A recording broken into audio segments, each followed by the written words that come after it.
Indrajit study point में आप सभी का स्वागत है। हम पढ़ रहे एनसीईआरटी क्लास 9th। हम पढ़ रहे थे दूसरा चैप्टर, दूसरा पार्ट, भारत का भौगोलिक स्वरूप, भाग 4, भारतीय मरुस्थल। हम इसमें पढ़ेंगे, इसके पहले वाले भाग में हमने पढ़ा प्रद्वीपीय पठार, भारत में कहाँ कहाँ पठार है उसके बारे में। अब हम जानेंगे भारत में मरुस्थल रेगिस्तान कहाँ कहाँ है और कितना दूर में है। अरावली पहाड़ियों के पश्चिमी किनारे पर, अरावली पहाड़ी के बारे में जानते हो, उसके पश्चिमी किनारे पर थार का मरुस्थल स्थित है, जिसको थार मरुस्थल के नाम से जाना जाता है, जो राजस्थान के तरफ होता है। यह बालू के टिब्बों से ढका एक तरंगित मैदान है, जो बालू के रेत से ढका, मतलब बालू से ढका हुआ है। इस क्षेत्र में प्रति वर्ष 150 मिलीमीटर से भी कम वर्षा होती है। मतलब 150 मिलीमीटर से भी कम पानी होता है मरुस्थल में, लेकिन फिर भी कभी कभी मरुस्थल में बाढ़ आ जाता है। इस शुष्क जलवायु वाले क्षेत्र में वनस्पति बहुत कम है। वर्षा ऋतु में ही कुछ सरिताएं दिखती है। मतलब वर्षा ऋतु, मतलब पानी जब बरसता है, बरसात का महीना, उसमें ही कुछ आपको जड़ी बूटी वगैरह पत्ता खिलता हुआ दिख जाएगा, बाकी नहीं। और उसके बाद वे बालू में ही विलीन हो जाता है। पानी बरसेगा, उपजेगा, फिर वो बालू में ही मिल जाएगा। पर्याप्त जल नहीं मिलने से वे समुद्र तक नहीं पहुंच पाती है। अब देखो, राजस्थान का बहुत सारा इलाका जो समुद्र के और नदियों से अलग है। समुद्र तक पहुंचती है, नदी तक पहुंचती है। केवल लूनी ही इस क्षेत्र की सबसे बड़ी नदी है। और राजस्थान में एक लूनी नदी बहता है, और लूनी नदी भी बहुत कमाल का नदी है। और लूनी नदी उस क्षेत्र में एकमात्र नदी है जो फैली हुई है। बरकान, जिसको अर्धचंद्राकार बालू का टीला जिसको बोलते हैं, अर्धचंद्राकार बालू का टीला का विस्तार बहुत अधिक क्षेत्र पर होता है। लेकिन लंबवत टीले भारत पाकिस्तान सीमा के समीप प्रमुखता से पाए जाते हैं। किससे पाए जाते हैं? प्रमुखता से पाए जाते हैं, मतलब वहां पर पाए जाते हैं। उसके बहुत समीप ही हैं, लेकिन हैं। यदि आप जैसलमेर जाएं, राजस्थान के जैसलमेर, वहां पे एक महल भी है, महल था, आज भी है। जैसलमेर आप महल जाएं तो बरकान के समूह देख सकते हैं। बरकान क्या? अर्धचंद्राकार बालू के टीके को आप देख सकते हैं। वो थार स्थल ऐसा है जहां पे दिन भर में 5 से 6 बार तो हवा का क्लाउड आता है, मतलब एक तरह से तूफान आता है वहां पे 5 से 6 बार दिन भर में। और ऐसा आता है कि वहां पर बड़े से बड़े घर उड़ के चले जाते हैं। लेकिन वहां पर उस समय बहुत कम लोग होते भी हैं तो बंकर में होते हैं। वहां पर अपने सिक्योरिटी गार्ड हैं, बीएसएफ वहां पर भी है, आर्मी वाले वहां पर भी हैं। हमारे क्षेत्र से एक लड़का जैसलमेर गया था, वहां पर आर्मी में सिक्योरिटी गार्ड के तौर पे। तो बिहार से वो गए थे पहला बार राजस्थान के इलाके में, जहां पर हीट 50 डिग्री से 58 डिग्री के करीब में होता है, सेल्सियस में होता है। वो बोल रहे थे कि 7 दिन तक हमको बाथरूम ही नहीं हुआ, 7 दिन तक पेशाब हुआ ही नहीं। और डॉक्टर जो था, आर्मी डॉक्टर, वो बोलता कि आप पानी पियो, जितना मन करे उतना पानी पियो, खूब पानी पियो। पानी पीते गया, लेकिन फिर भी नहीं। 7 दिन के बाद उन्हें पेशाब हुआ, मतलब 7 दिन के बाद उन्हें बाथरूम हुआ था। तो एक तरह से क्लाइमेट चेंज जब होता है ना, तो शरीर के ऊपर भी वैसा ही असर पड़ता है जिस तरह हर क्षेत्र में पड़ सकता है। ये देखो मरुस्थल, ये जैसलमेर का किला है, देख लो आगे वो जो दिख रहा है ना, वो जैसलमेर का किला है।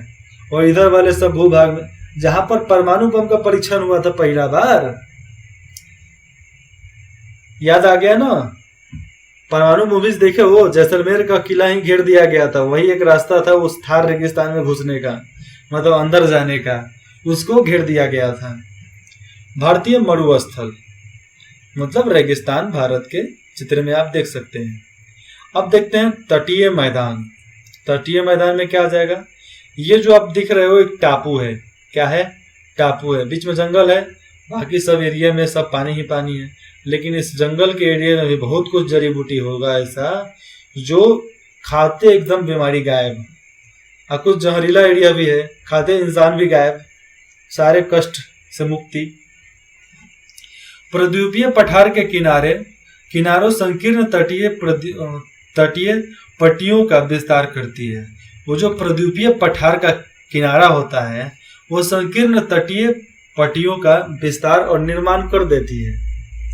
यह पश्चिम में अरब सागर से लेकर पूरब में बंगाल की खाड़ी तक विस्तृत है। कौन सा? ये वाला भाग जिसको बोलते हैं प्रद्वीपीय पठार। बहुत जगह पे है, ऐसा बात थोड़ा कम थोड़ा मोड़ा जगह पे है, टापू भी बहुत है।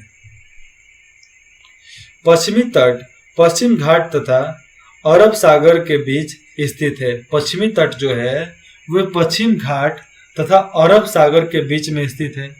एक संकीर्ण मैदान है, देखो जैसे सामने दिख रहा है वैसा ही एक मैदान है। इस मैदान के 3 भाग हैं। तट के उत्तरी भाग को कोकन मुंबई तथा गोवा के नाम से उसको जानते हैं। कोकन मुंबई तथा गोवा के नाम से जानते हैं। मुंबई जो मेन टाउन है, मेन हब, वो भी एक पहाड़ी पर ही बना हुआ है, और वो एक ऐसा पहाड़ी है तो जो मुंबई का सबसे उछला एरिया है। ठीक है, तो जिसको मुंबई तथा गोवा का भाग देखे वो छोटा सा है, लेकिन बीच से आपको समुद्र कट के वहां पर आ गया है। मुंबई में भी एक जगह जो नेकलेस ब्रिज है, नेकलेस ब्रिज के देखते हो किस तरह पानी वहां पर लगा रहता है। मध्य भाग को कोन्नड़ मैदान एवं दक्षिणी भाग को मलाबार घाट कहा जाता है। क्या कहा जाता है? मध्य भाग को कन्नन मैदान बोलते हैं एवं दक्षिणी भाग को मलाबार तट कहा जाता है। बंगाल की खाड़ी के साथ विस्तृत मैदान चौड़ा एवं समतल है। चौड़ा और पतला है। कितना है? चौड़ा और पतला है, मतलब चौड़ा तो है लेकिन लंबाई उतनी नहीं है उसकी। उत्तरी भाग में इसे उत्तरी सरकार कहा जाता है। उत्तर में इसको उत्तरी सरकार कहा जाता है, जबकि दक्षिण भाग में इसको बोलते हैं कोरोमंडल तट के नाम से जाना जाता है। क्या नाम से? कोरोमंडल तट के नाम से जाना जाता है। बड़ी नदियां जैसे महानदी, गोदावरी, कृष्णा तथा कावेरी इस तट पर विशाल डेल्टा का निर्माण करती है। ये जितने भी एरिया में होता है ना, जिसको कोरोमंडल बोलते हैं, वहां पे महानदी, गोदावरी, कृष्णा तथा कावेरी एक डेल्टा बनाती है, डेल्टा का निर्माण करती है। चिल्का झील वहीं पे है। चिल्का झील पूर्वी तट पर स्थित एक महत्वपूर्ण भू लक्षण है, और जिसको हम चिल्का झील के नाम से जानते हैं वे पूर्वी तट पर एक महत्वपूर्ण भू लक्षण के रूप में वहां पर है, और महत्वपूर्ण भी है डेल्टा। इस चिल्का झील से बहुत सारा मिनरल्स निकाला जाता है। चिल्का झील से बहुत ज्यादा लिक्विड केमिकल निकाले जाते हैं। चिल्का झील से इलेक्ट्रिसिटी पैदा होती है। तो चिल्का झील को कम मत समझना, वो बहुत बड़ा चीज है। तटीय मैदान जहां पर ये सब धान वगैरह की खेती की जाती है। धान की खेती तो कहीं भी कर सकते हो जहां पर पानी और धूप की कमी ना हो। चिल्का झील भारत में खारे पानी की सबसे बड़ी झील है। यह ओडिशा में महानदी डेल्टा के दक्षिण में स्थित है। कहाँ है? ओडिशा में महानदी डेल्टा के दक्षिण में स्थित है। ओडिशा क्षेत्र देखे हो ना, ओडिशा कहाँ है?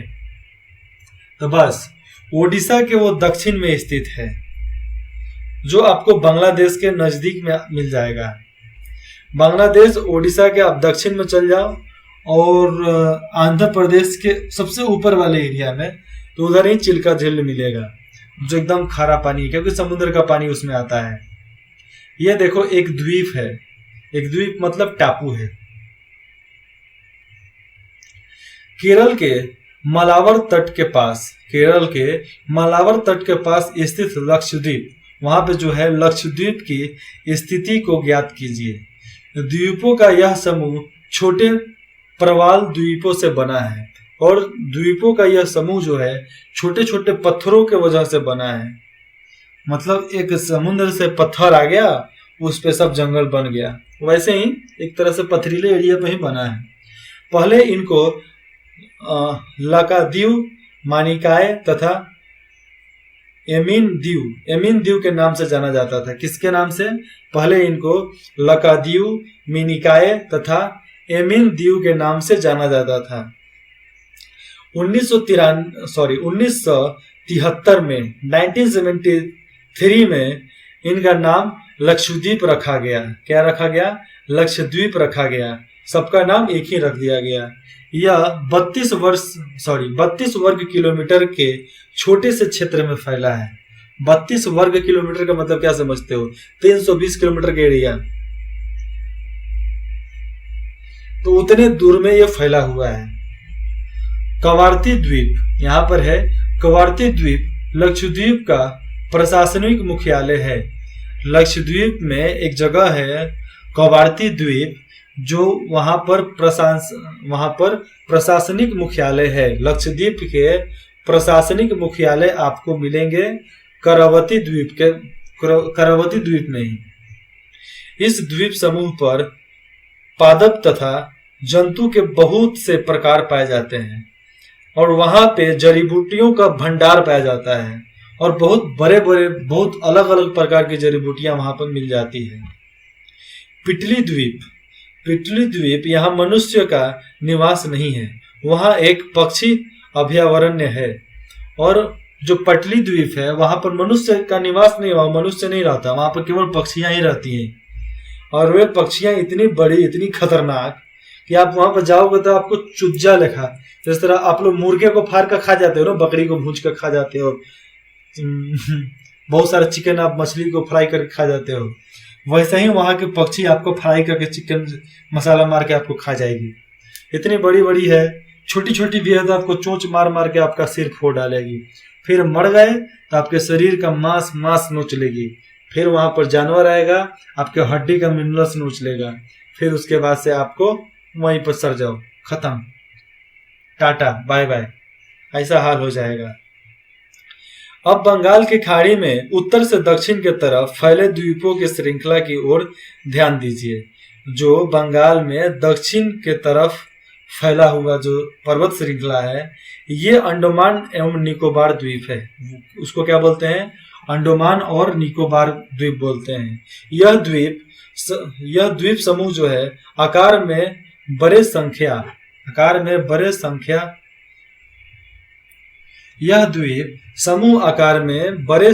में बहुल तथा बिखरे हुए हैं। और ये जो अंडमान और निकोबार का जो जगह है वे बहुत बड़ा क्षेत्र में फैला हुआ है, छोटी संख्या में नहीं है, बहुत बड़ी संख्या में बिखरे और फैले पड़े हैं।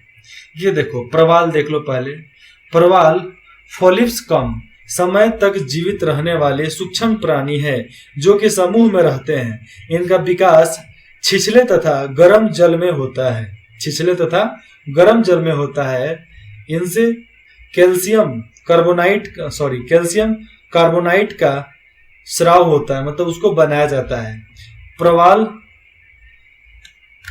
स्त्राव एवं प्रवाल स्थितियां, वहां पर है प्रवाल स्त्राव एवं प्रवाल स्थितियां टीले के रूप में निक्षेपित होती है। यह मुख्यतः 3 प्रकार के होते हैं: प्रवाल रोधिका, तटीय प्रवाल विभिन्न तथा 3 नंबर पर है प्रवाल बिल्लिया द्वीप, जो ऑस्ट्रेलिया का ग्रेट बैरियर रीफ, वो जो ऑस्ट्रेलिया का है उसका नाम है ग्रेट बैरियर रीफ, प्रवाल रोधिका का अच्छा उदाहरण है।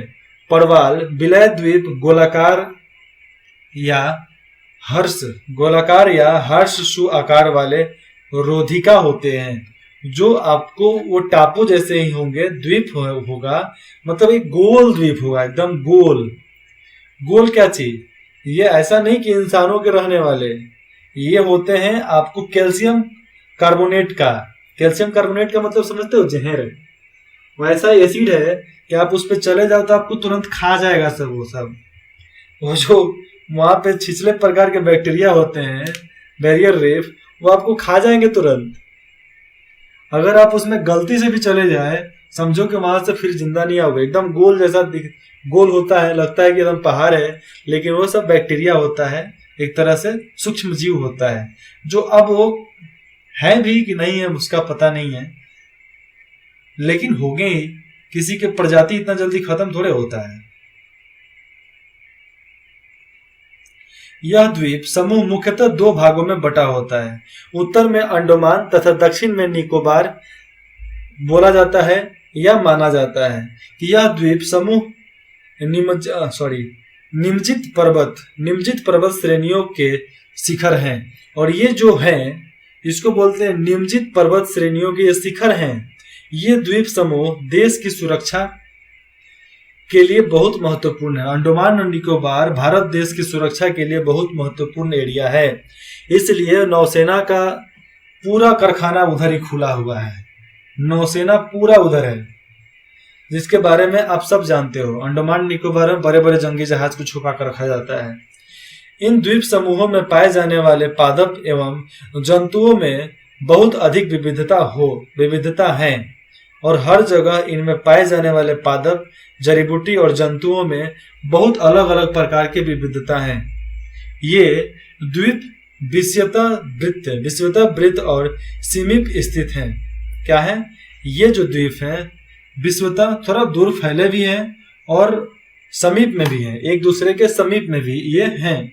एवं यहाँ की जलवायु विषुवतीय है। यहाँ की जो जलवायु है थोड़ी गर्म, थोड़ी नरम, थोड़ा मतलब एक तरह से अलग प्रकार का। विषुवतीय रेखा क्या, वहां पर गर्मी ही पड़ता है। अंडमान निकोबार में वहां पर बहुत ज्यादा गर्मी ही पड़ता है, क्योंकि विषुवत रेखा के करीब में आता है, विषुवत रेखा में ही आता है, इसलिए वहां पर एकदम हीट रहता है। जलवायु को तो समझ लो करीबन 58-50 तो होगा ही वहां का सेल्सियस। तथा यह घने जंगलों से आच्छादित है और पूरे घने जंगलों से ये ढका हुआ है। अंडमान निकोबार पूरे जंगलों से ही ढका हुआ है। भारत का मानचित्र सक्रिय जलवायु ज्वालामुखी अंडमान तथा निकोबार द्वीप समूह के बेरेन द्वीप पर स्थित है, और भारत का जो ज्वालामुखी है वह अंडमान निकोबार में एक समूह है, द्वीप समूह है, जिसको बोलते हैं बेरेन द्वीप। वहीं पर सक्रिय ज्वालामुखी स्थित है हिंदुस्तान का, बाकी जगहों पर ज्वालामुखी नहीं है। विभिन्न भू आकृतियों भागों का विस्तृत विवरण प्रत्येक विभागों की विशेषताएं स्पष्ट करता है।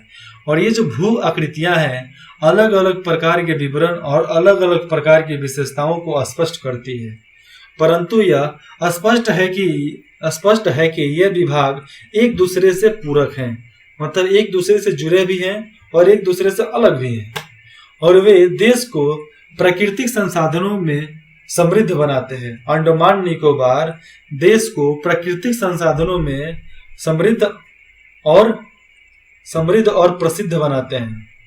उत्तरी पर्वत जल एवं वनों में प्रमुख स्रोत हैं, और उत्तरी पर्वत जो है जल और वनों के क्षेत्र में प्रमुख है। उत्तरी मैदान देश के अन्य भंडार हैं, और उत्तर में जो मैदान है वो देश के अलग अलग भंडारों में से आता है। इनसे प्राचीन सभ्यताओं के विकास को आधार मिला, और प्राचीन सभ्यता जो थी उसके विकास के लिए आधार मिलता है इन लोगों से।